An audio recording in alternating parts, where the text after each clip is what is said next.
Recently, we were at an amazing event in London. We were invited to it. Wasn't sure what it was going to be like, but it was an event about flavour and taste. We found out that 70 to 90% of all your taste is in your mouth, and much of it comes via your retronasal pathway. Fancy way of saying you eat food, the food comes into your mouth. As soon as you crush it, the aromas come up your retronasal pathway. That's the back door up to your nose where you hit it and poof. And a great way to experience this is put a jelly in your mouth, close your nose and eat it. And as you eat it, there will be no flavour. You'll be chewing it going, there's nothing in this. And as soon as you release your nose, the aroma comes straight up and you're like, oh, strawberry, wow.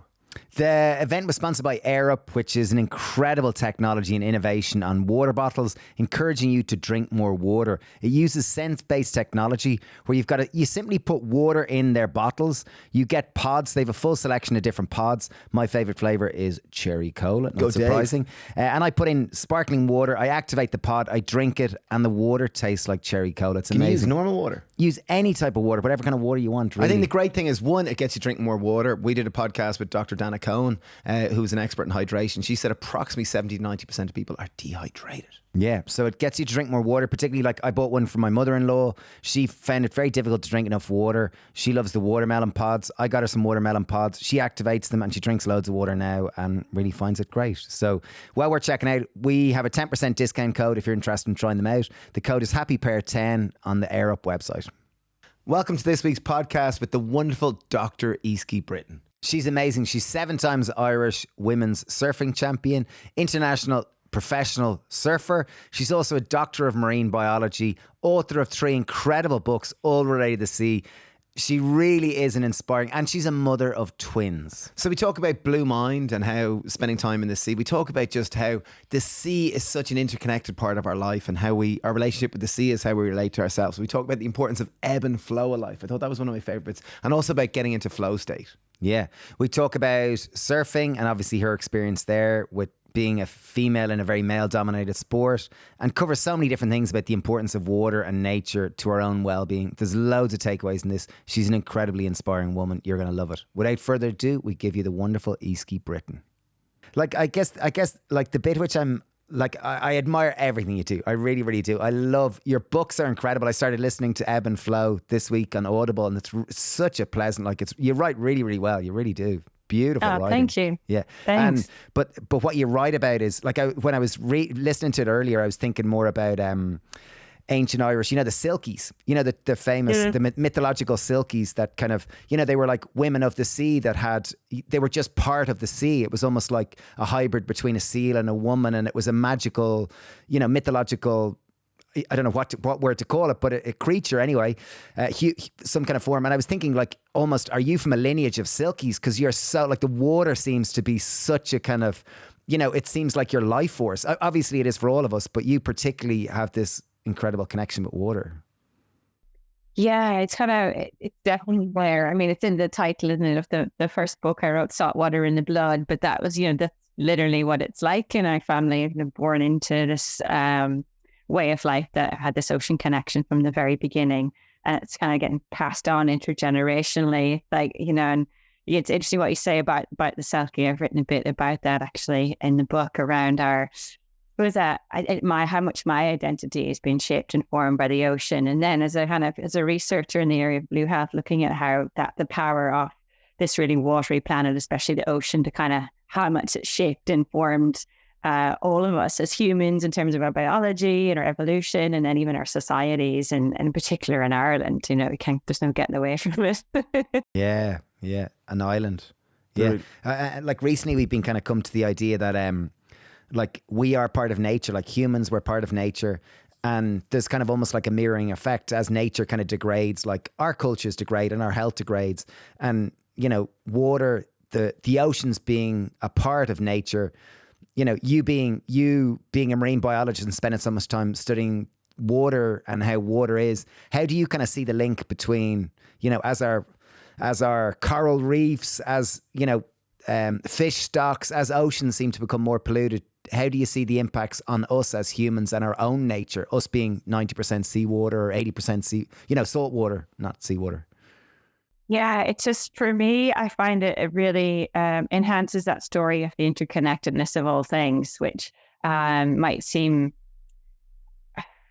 a bit out there as a concept for some people, but it's just exactly what you're saying really highlights that. So that this are increasingly becoming aware of how we can't be well if our environment, if we don't live in a healthy environment, if our water isn't in good quality. And that's, as you rightly say, because we are bodies of water, and all that. I just find it fascinating too when you think about the water and the planet and how it's just continuously cycling through everything, all life, through all time. So it's this amazing archive of like the history of the planet, our human history, and it's also cycling through our bodies continually. So, that in itself speaks to this kind of, there's one writer whose work I really love. She writes a lot on our relationship with water as well, Estrada Nimanis from Australia. She calls it this global hydrocommons, and that we're all these bodies of water. And I love that notion now when I immerse myself in a body of water. It's just like coming into contact with another body of water, and getting to know it. And so a lot of the, I suppose, the more like recent science in the area is really, really only, I suppose, invalidating and supporting that more ancient knowing. I think that's always been there, of that kind of the sacredness and power of water to heal, water as medicine, and how it's alive. Especially when we think about the ocean in these times. Another way of thinking about it is, a question I often get asked is, I obviously have this real bias towards the ocean and I have it on my doorstep, which I'm so fortunate. But for so many people, they don't have that, or they're in a city, or they feel distance from it. And just as a human on the planet, wherever we are, even for breathing, we're connected to the ocean. So something I never learned at school was that 60% of the oxygen in the atmosphere comes from the ocean. And so that every time we kind of take a conscious breath, or they say every second breath. So in that way, I like to think of it as like the ocean is breathing for us. Like it's literally our life support system. Wow, it's trippy to start thinking like that. Like, because I heard you previously even talk about like that water that might have passed through a T-Rex could be passing through me now. And it's kind of like, as my mind goes into that, it's like, wow, it's like looking at oxygen as this living energy and water as this living energy, and my mind struggles to catch hold of it. Almost like the same way they say that, like, you've breathed the same breath that Einstein or any previous person on the planet.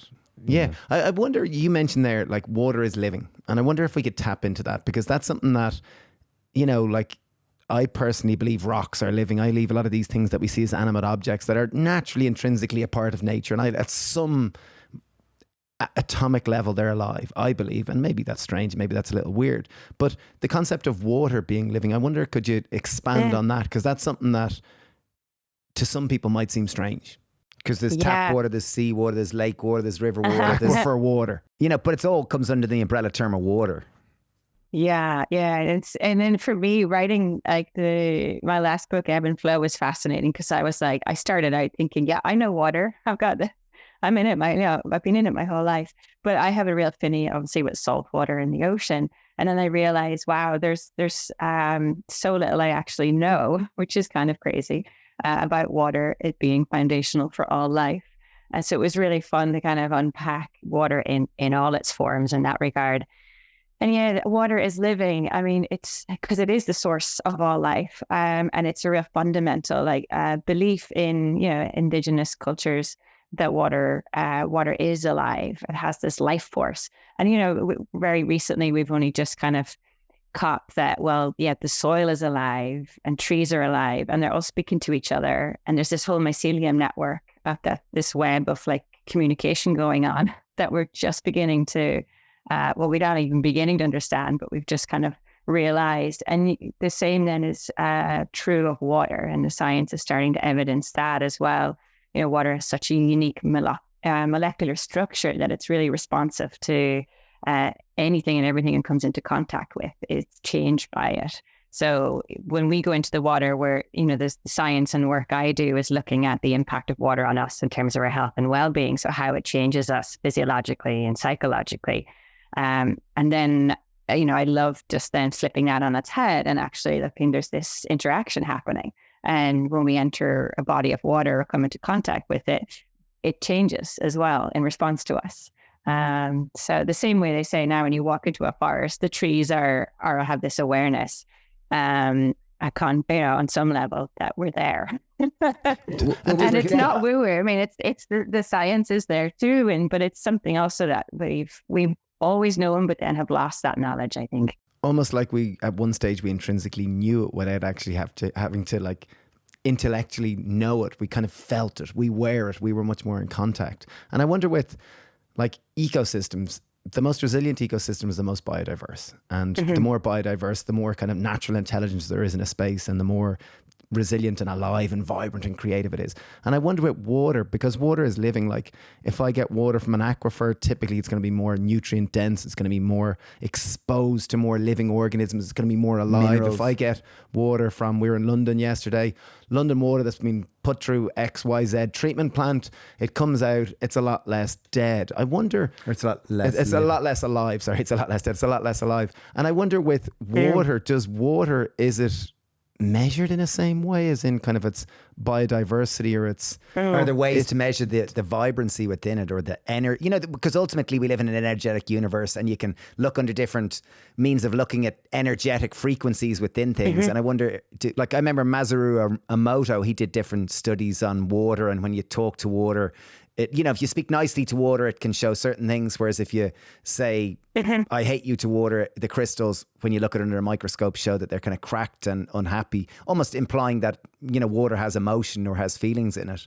And or it's affected by our emotions. That's a ramble. There's no actual particular question.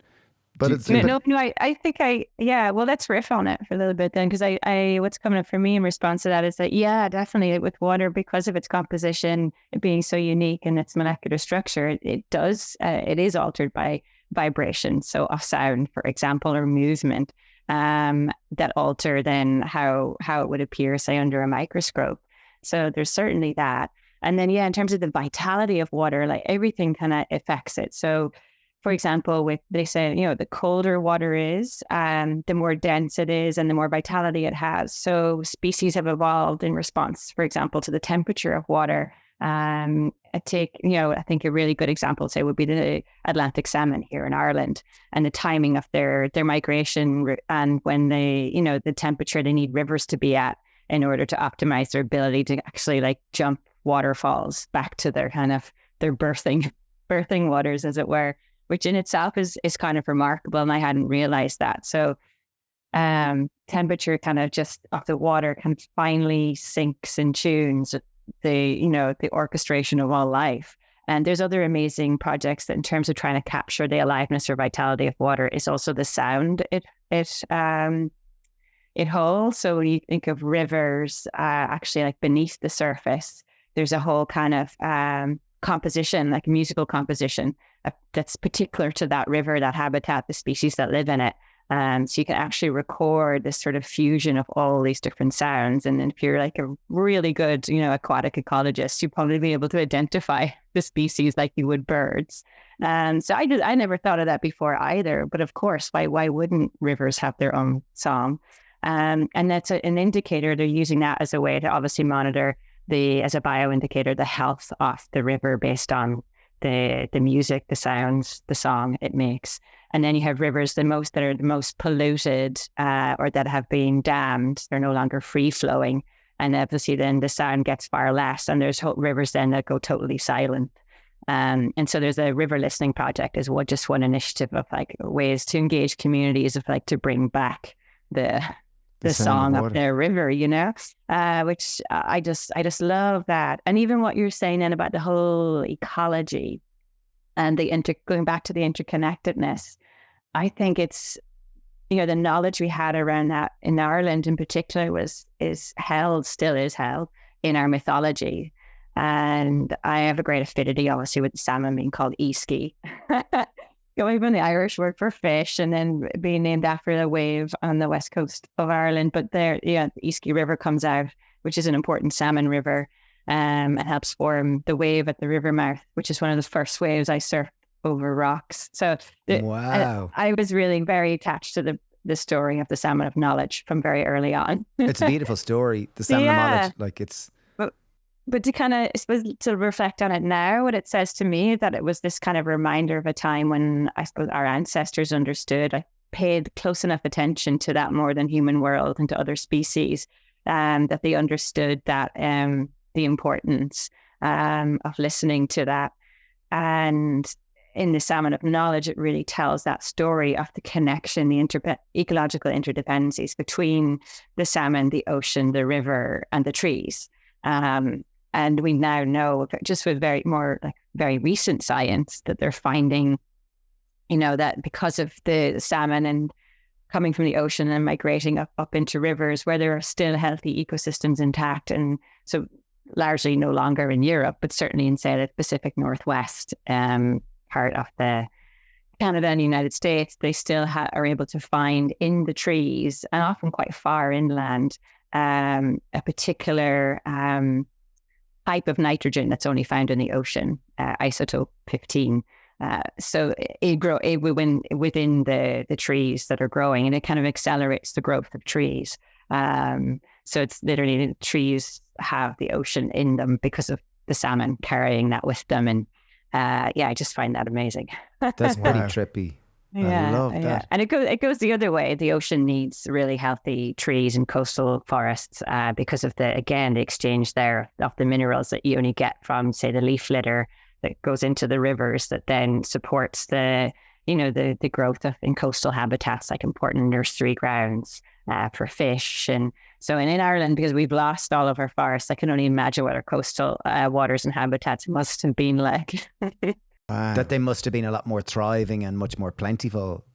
Yeah. And even I'm trained more in marine science, and I think it's a real mistake to try to silo these things too much. So I think in a lot of the sort of the ocean work we do, it is the story of all life. And we also need to be looking at primarily what's happening on land that has the greatest impact actually on the ocean. Yeah, because it must be interesting for you now, having young kids and kind of going over your lifetime. Marine ecosystems around Ireland and globally have changed quite dramatically. Like, what do you kind of see, or what are your what? I know you're like, you have a deep care for the sea and the ocean and the ecosystems and biodiversity within them.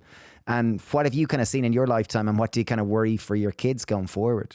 Yeah, I guess I'm shocked at the acceleration of the change, like how rapid it is. Like, one human lifetime is absolutely nothing in the scale of, the Earth's history of 4 billion years.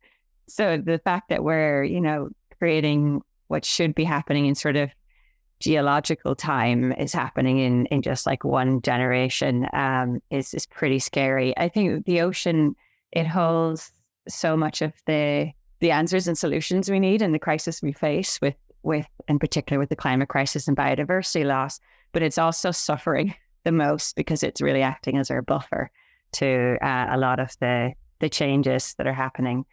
And so even just to see things like the shift in there's a few different layers of looking at it. I think growing up as a surfer, especially like pre-technology and smartphones and surf forecasting apps, so you're having to learn to actually read weather patterns over time, and cut out the low pressure chart out of the back of the newspaper and put it in a scrapbook that me and my dad used to keep. And we'd write in then what the surf was like when the swell arrived a few days later. But I don't think they don't even print that anymore in the newspaper.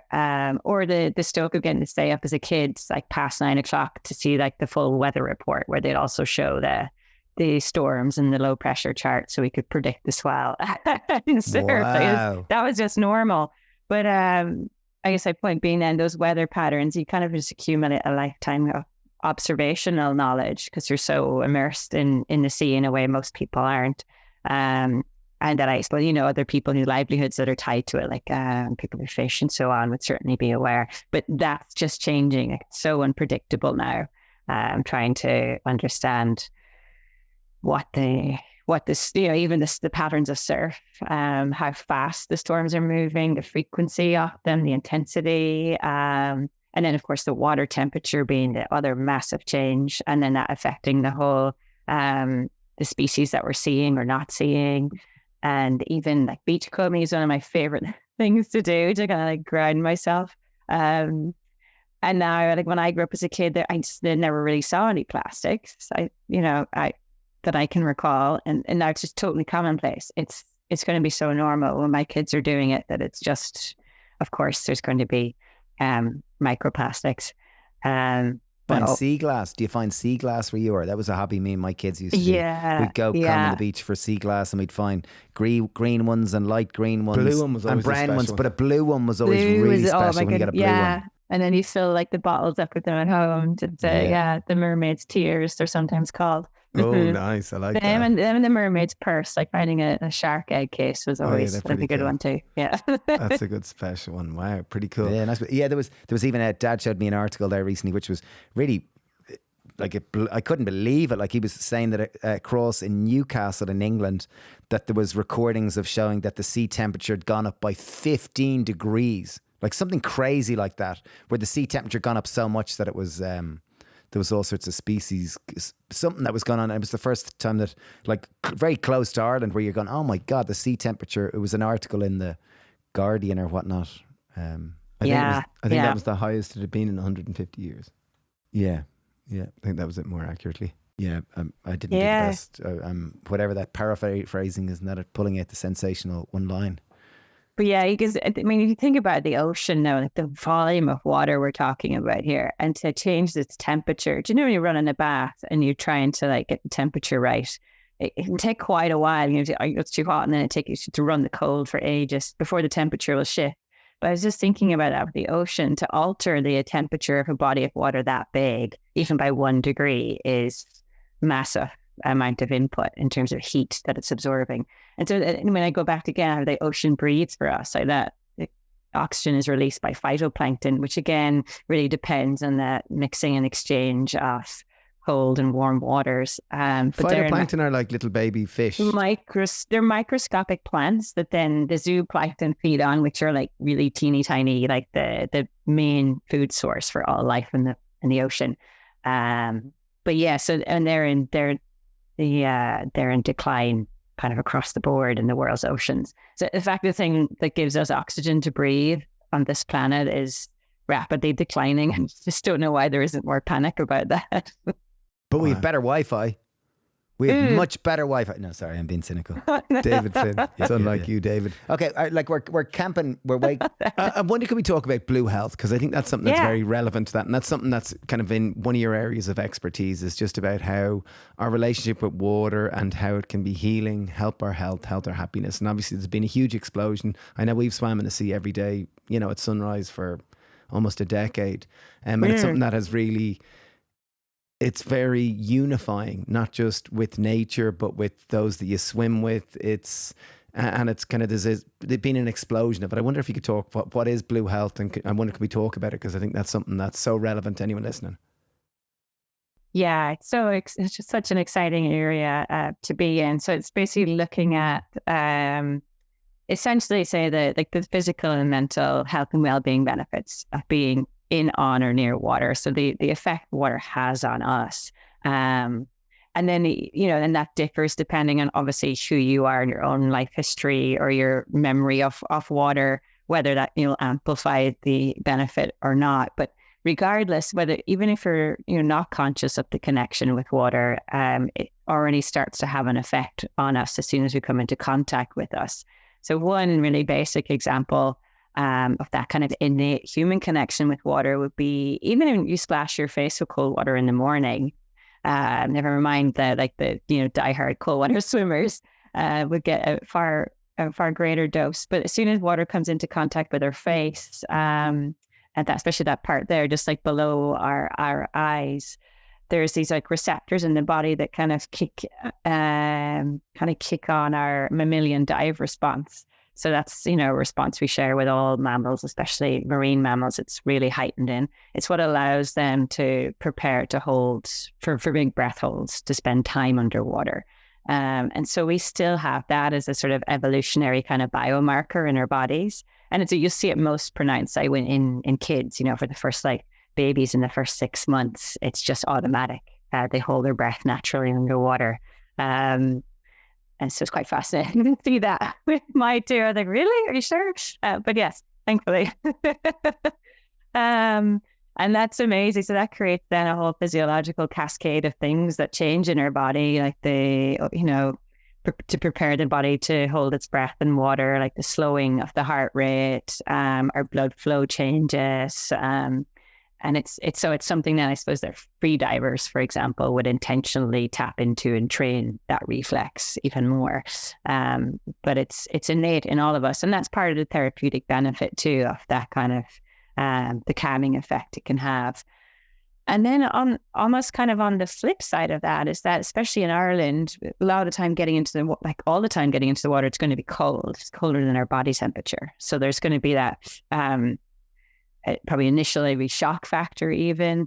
But the fact that it's a lot of the therapeutic benefit, the evidence is sort of supporting, comes from the fact that we have to get over this kind of discomfort. It's like a really that kind of mental challenge of like, initially, it takes a lot of motivation sometimes to get in, especially year round, into the water. But with the more you do it, the body begins to also adapt, but it essentially builds this adaptive response or capacity in the body. With this, I think the medical term is hormesis. So essentially we begin to, over time, control the stress response. So it gets reduced. And again, we feel that sense of calm can kick in more easily, but it has a wonderful spillover effect because it actually builds resilience for meeting then any kind of challenge after we come out of the water. We tend to just be less stressed. That's one of the reasons why. I think it makes a lot of sense.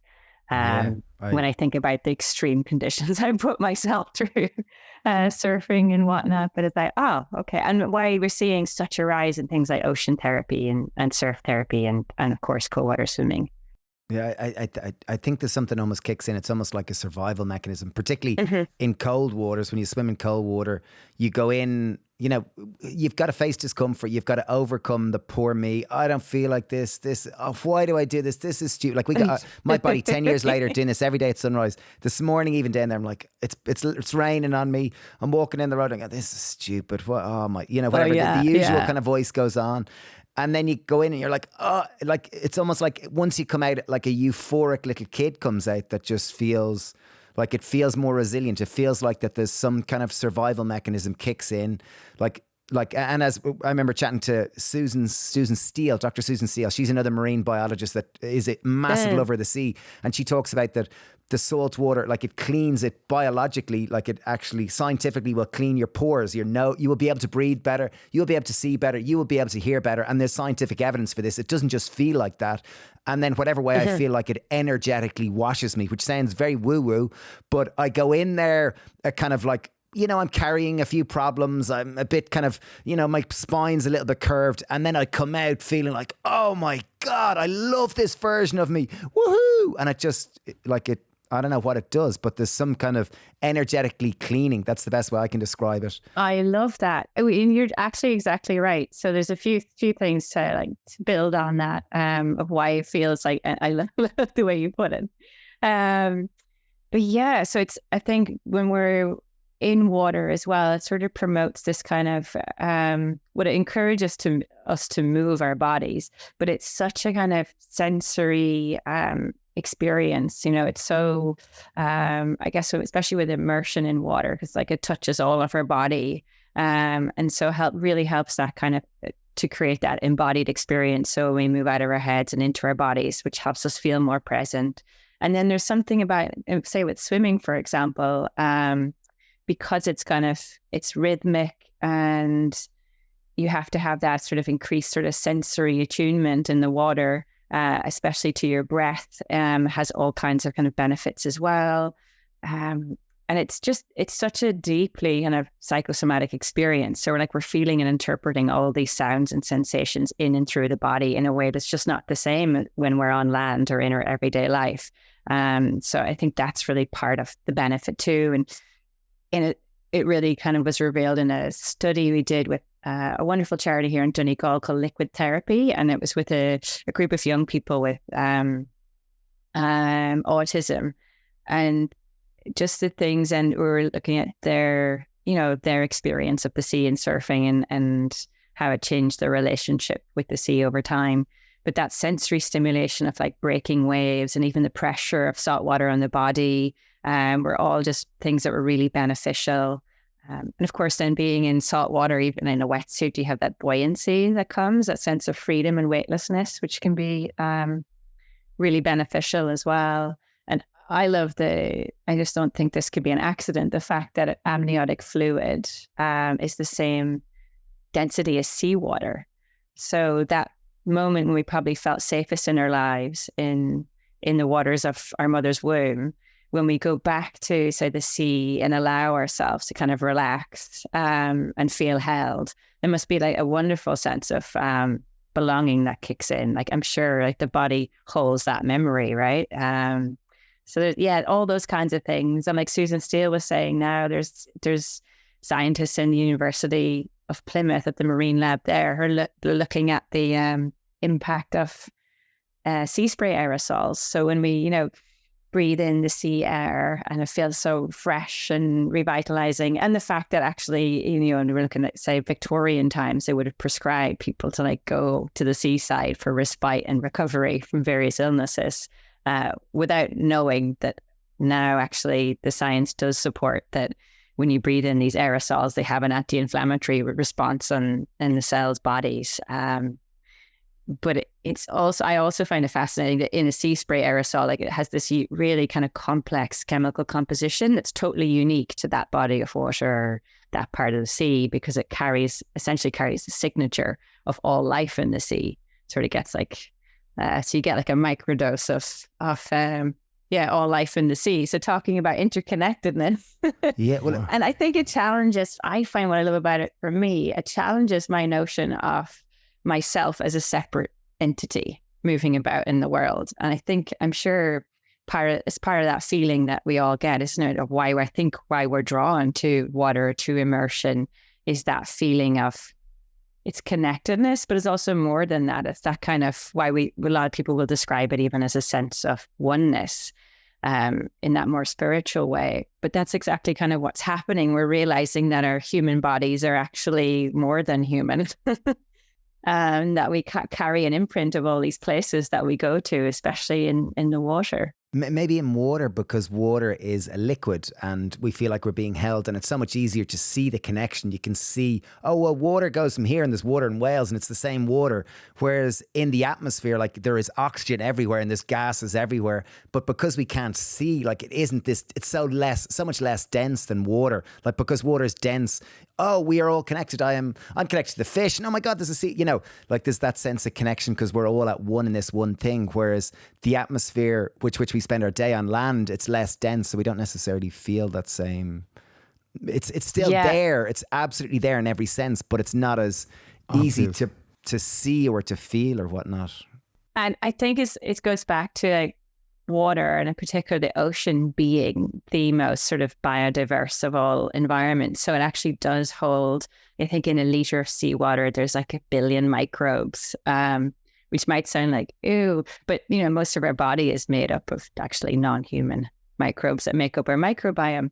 And a friend of mine, a Hawaiian surfer scientist, Cliff Capono, he's a biochemist and did this wonderful project called the Surfer Biome Project, which is really smart because he loves to surf amazing waves all around the world. So this was a research project he got funded to do just that and meet all these surf communities and then test their microbiome for a particular type of, I suppose, as he called it, ocean fingerprint. Like, his finding was essentially that the ocean does leave its fingerprint on us and alters our microbiome to the extent that he could tell someone who goes in the ocean regularly and someone who doesn't. And you can also then begin to tell, which part of the ocean do you regularly immerse yourself in, or the difference basically between different water bodies. But essentially, probably our microbiome for people who are in the sea all the time would probably be closer to that of like seals than other humans that live in our community but that don't go in the water. So yeah, it's kind of remarkable. That's amazing to think of that. It really is. And To go back to your Selkie myth, there's actually something to that. Yeah, that we become our environment. We are a direct product of our environment in every sense. And Jern, it was 2 days ago, we hadn't, like, friends have swam in Hampstead Heath. I'm sure you've heard of it. It's a pond. There's ponds in the big park in the middle of London. And we went and swam in it there on Wednesday morning, and I hadn't been in a lake or a pond in so long, like, just because we swim in the sea and I'm so used to that body of water. But it was just such a different experience being in a freshwater pond where there's all sorts of trees and such, like, it kind of just felt so different. It felt so. It smelt of like leaves. And it smelt of leaves, and there was oak leaves around it, and it just felt so different to the sea. It was like, oh my God, like, this is such a different environment for biologically to be exposed to. Like, your microbes, your everything would be very different from swimming in the sea. They're very different environments. And like the same way, the mountains, the forest, it all sounds so basic, but I think most of us nowadays spend so much time in urban environments and, like, us indoors sitting in, chemically made stuff. But when you're out in these environments, you become part of it. We become one with it. Like, we are, just are interconnected with all of it, all of the natural world. Yeah, absolutely. And it's why, like, spending more time outside actually rebalances our whole, bodily system. It's just, it's no surprise why we would feel better.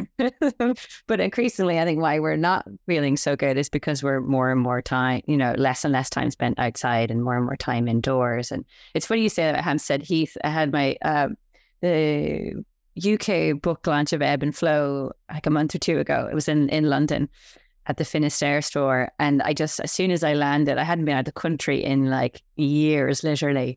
I sort of felt like, for me, a big adventure. But I just made a beeline for Hampstead Heath and the mountains. I was like, I need to be in water. I was overwhelmed, overstimulated by all the noise and the people and buildings. It was hilarious. And then that feeling of like the novelty of being in the pond, it was surreal, but it was still like I just needed the water even there, especially in London. So yeah, it's interesting. It feels more soily in a pond or something like this. It just feels really different to the sea, maybe because the sea's a moving body of water. It just, I don't know. It was wonderful. It was interesting. In terms of blue health, for anyone listening, blue health, it's like spending time near a body of water will help calm us down, will help release more serotonin, oxytocin, reduce our cortisol, will generally increase our well-being. Isn't that kind of the general premise of blue health? Yeah, it is. And there's, I guess, a foundational sort of book on that would be the work of Wallace J. Nichols, a marine biologist who wrote Blue Mind. So essentially looking at why is water the most psychologically restorative of all environments for humans, and its effect in particular on our minds, on our entire bodies. But the evidence is just that, like that even looking at a body of water, because it holds our attention in a kind of more effortless way, a bit like how you're drawn into a fire and you're looking at the flames. So anything that's really elemental like that. So water has this kind of like constancy to it, and you especially look out at the ocean, but it's also always like changing. So it has that kind of soft fascination, is what the kind of the environmental health scientists or environmental psychologists would call it. But that's really it really helps with that kind of brain fatigue and brain fog we might feel far too much of these days. And then with the neuroscience, they're able to, doing these studies where they look at your brain waves, and it's like, if you sit and look at water, it's like you're equivalent to sort of sitting and doing meditation. But I mean, all of that also comes with the caveat that it depends on the context, of course. So it depends on the health of that water. So we know that the well-being benefits are dramatically enhanced the more biodiverse and an environment is, and the species richness, the like a feeling of aliveness and health of a place, of course. And then also it depends on your own life story as well. And so a lot of my work is looking at there's a lot of exclusionary forces at play, especially when it comes to accessing water bodies and the sea and the coast and the beach, and a lot of water sports can feel like it's not a place for a lot of people, or a lot of people mightn't identify with it or be able to access it. And in particular for women, I was kind of staggered by the statistic when I was writing Ebb and Flow of the gender inequalities the world over when it comes to the ability to swim, for adult women compared to men. So there's that inequality in every country in the world. And then it's as high as 85% in low income countries when it comes to women's ability to swim and to be able to participate in things that we're talking about that are so beneficial for our health. And so it kind of feeds that narrative that the sea is a place that's dangerous or risky and you shouldn't go to. So it creates that sort of gendered division that that's still there. Wow. And even like, we haven't talked about surfing at all, but I just wondered, even like you being, the female personification of surfing in Ireland for a period, you really are a very well-known Irish female surfer, having been Irish champion lots and lots and lots of times. And really, I think the root of it, according to what I was reading, is it was your granny brought some surfboards to the hotel or something for guests to use. And then your dad and your dad's brothers started using them. And then obviously when you were born, the love passed down the track, which was very, as you said, like, it was more common probably, like surfing it probably has been around, Hawaiian women and men. I think that was where it originated hundreds of years ago or whatnot. But it's kind of in the last 100 years, certainly in Ireland, it hasn't been a very prolific sport. It's only been in the last kind of, I don't know, maybe it's 30, 40 years. I'm sure people did it in more microclimates. But as the world's become more connected, like surfing has become a global sport. I think it's in the Olympics and it's, it's really well established. And even in your career, like, have you seen much more women surfing now? Is it much more, or is it still a very male dominated sport? In short, it's still very male dominated, but that's, it takes time to undo 60 plus years in terms of modern surfing of it being very much controlled in the domain of men. But in those positions when it comes to the surf industry and the surfing brands and the companies and the magazines and all of that, everyone in those positions being a dude, essentially. And now the big shift is happening as you're seeing like massive changes compared to when I was competing through my teens and early 20s to a situation now where like the World Surfing League, the main sort of professional tour, global tour, the head of competition is a woman, Jessie Miley Dyer, who I actually used to compete with when we were teens on the Pro Junior tour. And did my first surf trip ever to Tahiti with her and surf that crazy wave Chopu. And so that there's a whole shift happening. And then the WSL, the World Surfing League, also became the first, I think, professional sporting body to introduce pay parity in their professional tour for men and women just a few years ago. And so all of that is starting to create a more of a cultural shift. It's all starting to add up now. And so as a result, you're seeing a lot more women and girls do it. And also in terms of like the performance level, because women are, surprise, surprise, if we're given more opportunities, we will rise to the occasion. And that's what's happening now, because they also not only do pay parity, but on the world tour, they surf these select waves around the world. Some of them are like Pipeline in Hawaii would be one of the most critical, dangerous waves in the world. But the women have never been given a chance to surf there. And so they've been excluded from that. And then they've just in the last 2 years introduced the women's event alongside the men. And sure enough, even after even that short space of time, really seeing the gap close in terms of performance. So it's really exciting. Yeah. Amazing. And then of course you have that visibility where there's equal visibility given, changes to everything as well. Great. It seems to be happening across the board, with when we were young playing loads of sports, you never saw the Irish women's rugby team playing or the Irish women's football team, or then at the local soccer club, there was never really a girls team. And now, yeah, because even say we're both fathers of daughters, not together, but we both have daughters, and May's now 12 and Elsie's 12. And I remember bringing May down to football, and it was a girls' team, and I actually had to, and this is total ignorance, just because I'd never done it before. I had to say to one of the coaches, does this work just the same as boys' football? Am I allowed shout them out loud to your, how does it work? You know, and it was just because I had never been to a girls' football match.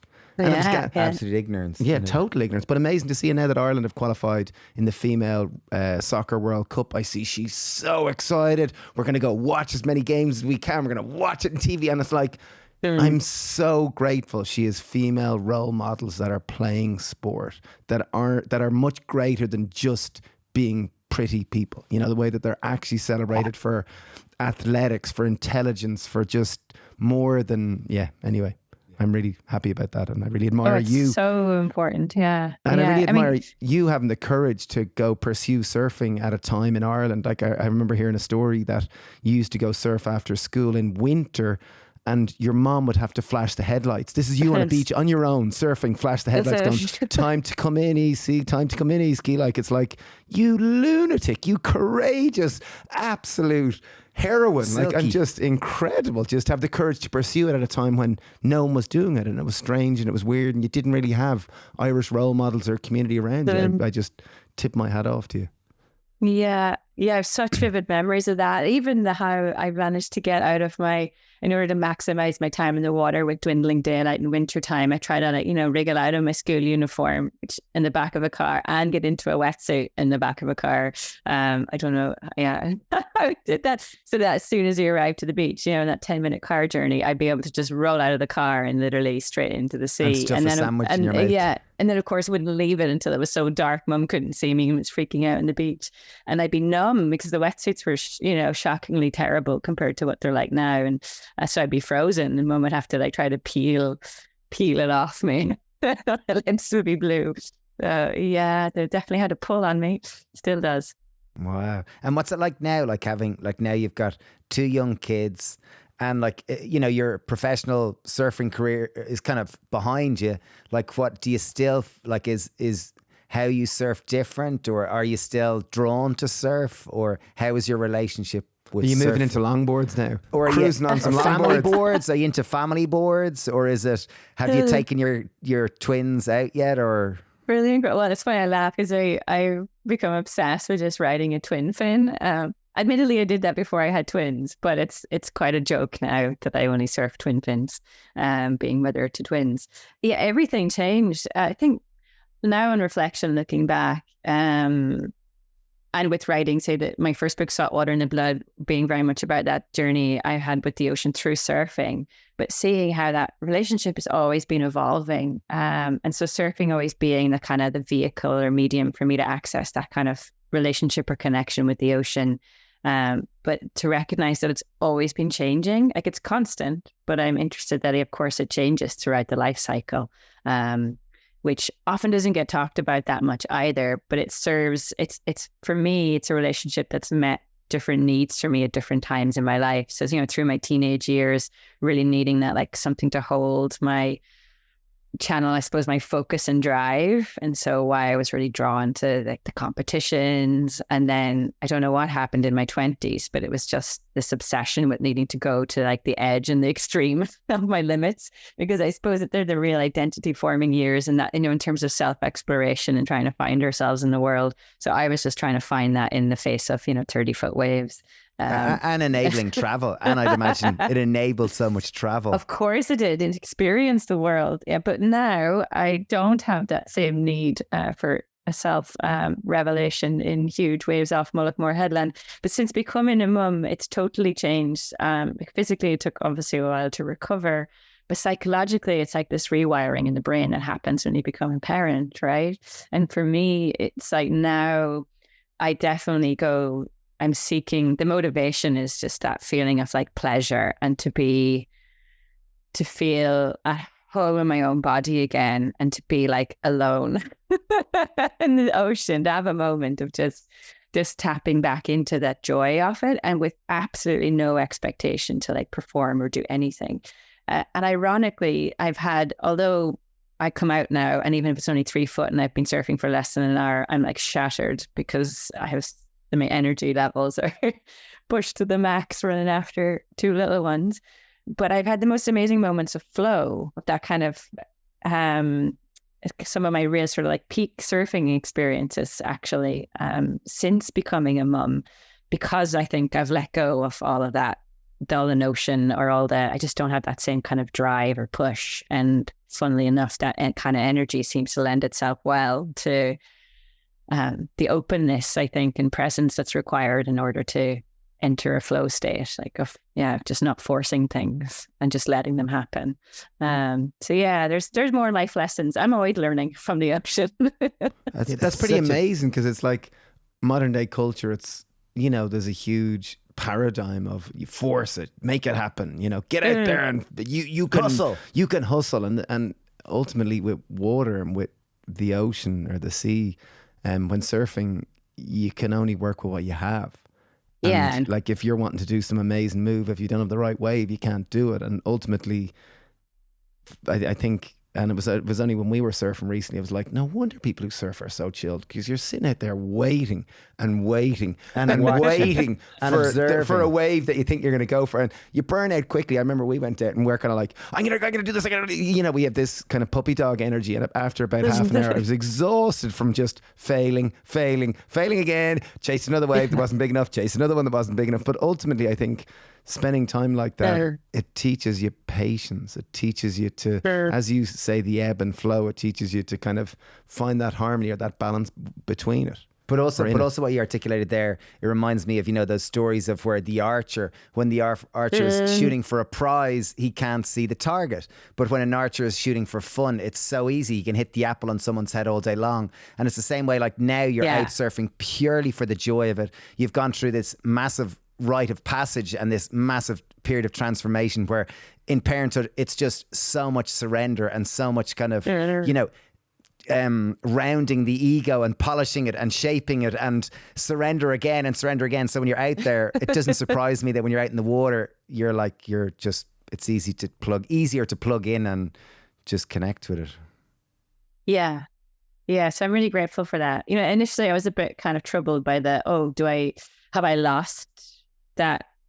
I just don't have the same kind of pull to put myself in high risk, dangerous situations or go off chasing big waves. And I thought, well, maybe I've really just fulfilled that served a need for me at that point in my life. And it's funny, it's not like a fear or confidence thing. It's just this, it's just not there. You've done that. And also then it forever changes you in that, I'm not surfing. There's that, responsibility. Of course, I'm not just surfing for myself anymore. And you talk about it, the rounding of the ego. And I'm very conscious I'm surfing now for the three of us. Yeah. I wonder, I'd love to talk about the ebb and flow of life, because now we live in a culture where it's like, go out there, make it happen, be productive as you can. Don't be a human being, be a human doing. You are defined by what you do and you achieve. Whereas I love that you talk about the ebb and flow. Like, it's fair enough time to go out and pursue your dreams, but also there's time naturally, like if you look at the seasons of life or the seasons of even a year, or the weather in an Irish day. Yeah. There's everything. There's the go out and pursue your dreams, but then there's time where it's slower, and actually to come down and actually reflect and look internal and maybe feel a little sad after the excitement that you had. There's a natural ebb and flow, but as soon as we kind of feel these feelings of down, we're frightened. We're not meant to feel this. Society tells us everything is awesome all the time. You got to be happy all the time. Whereas I think, I wonder if we could talk about this, because I think this is a beautiful message that you talk about. Yeah, thanks. And the huge kind of motivation for writing the book, Ebb and Flow. But water is synonymous with flow. But I also thought, but there's, it's really cyclical. When you have the tidal flow, there's also the ebb. And it's obviously just as important as the flow. And when I was writing the book, I had some really fascinating conversations with other people on their experience of water and their connection with it, and then asking them about their understanding of both ebb and flow.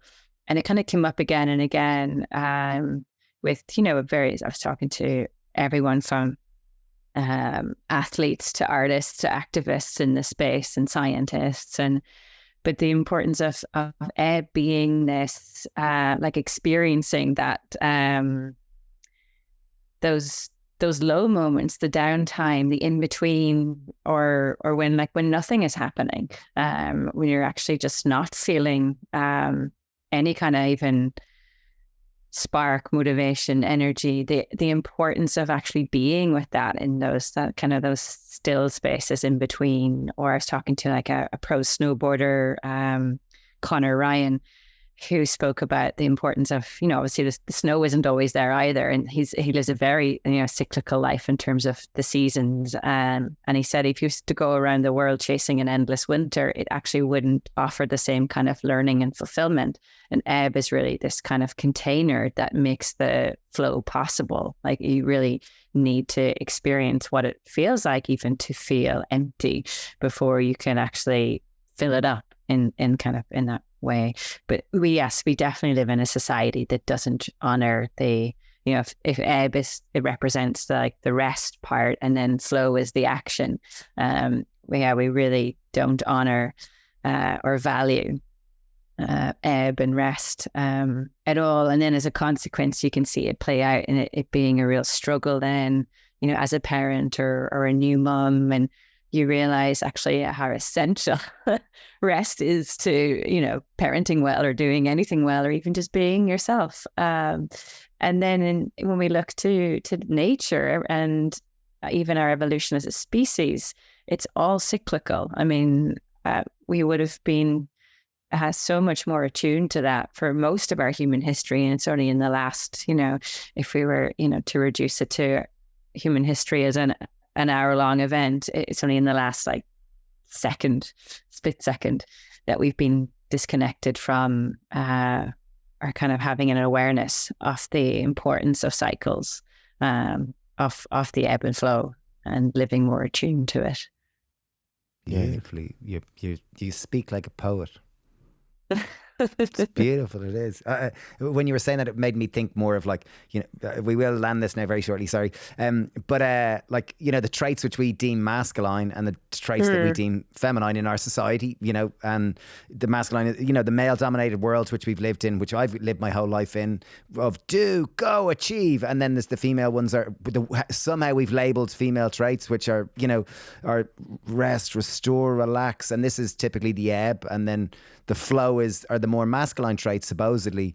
And in a male-dominated world, it's not surprising that, we struggle with the ebb, or as individuals, we've culturally been programmed to ebb. We need to be achieving and proving ourselves rather than, the importance of that rest and restore and nurture rather than always on and always go. Absolutely. And the balancing of both those forces within each of us, and how, and then I would, have always operated in what are very male dominated, but also very masculine oriented kind of cultures within, this world of sport and surfing, and then within academia and science. And it's very rare you get, say, like a research fund, project funded, where it built into the project cycle of these moments of okay, here we're going to have our period for rest and reflection to see how we're on track, but it's so important. It's really vital, and unsurprisingly, I mean, it's something I unpack a little bit in the book Ebb and Flow as well, of looking at how, often nature and the earth and water in particular are often synonymous with the feminine, the sacred feminine, and seeing in our society the kind of the parallels between the oppression of nature, that power over extractive forces at play to that tamed our wild waters, that try to control water, was playing out also then in society, in particular with the oppression of women as well. And so I just really see these things are not separate; they're symptomatic of kind of the society that we live in. That's very much about that power over, that creates a kind of traumatized society because we're taught how not to connect with or listen to our body, the body of the earth, bodies of water. And so then it just feeds that ongoing kind of separation that we feel from each other and the world around us. And I think the real work and what drives me and what's at the center really of the heart of what I do and why I do it is is ways to then begin to restore that those lost connections, and to really reconnect and deepen the connection with ourselves, our own bodies, and then the body of the earth itself. Like that's the work we need to do when we're facing into these really uncertain times, I believe. Beautiful. Yeah, I feel like I could talk all day, but obviously you need to mind kids and we need to go do things. We need to go ebb or flow. So Easkey, your new book is out. It's called Ebb and Flow. You have two previous books. One is Salt Water and 50 Things to... Salt Water and Blood. And the other one was like 50 Things to do with the sea. But with the sea or by the sea. 250 things to do. I think it was the 50 Things to Do by... Yeah, I'm so glad I wrote that. But that was like before the twins were... There was even a notion of them. And now I'm so grateful to my former self that I'm definitely going to be taking the book out this summer and using the activities in it. But really, yeah, it's actually suitable kind of for everyone and anyone. But it's just really a lot of very mindfulness-based practices to begin to different ways to learn how to read and listen and understand the ocean, and then form that relationship with it in really playful ways that also tap into things like we've been talking about, like blue health and blue mind, and but all really accessible. And again, I think the other quality of water that maybe we didn't touch on so much, but is inherent, is how much it lends itself to that creativity and play, really at the core. I know what you guys do, and it's probably why you also get your water fix every day. But yeah, it's fascinating to how it really enhances that. And again, those things being very underestimated and undervalued in our society. But yeah, it just seems like water and being by the sea and on the beach and in the ocean, it's synonymous with play, certainly for me.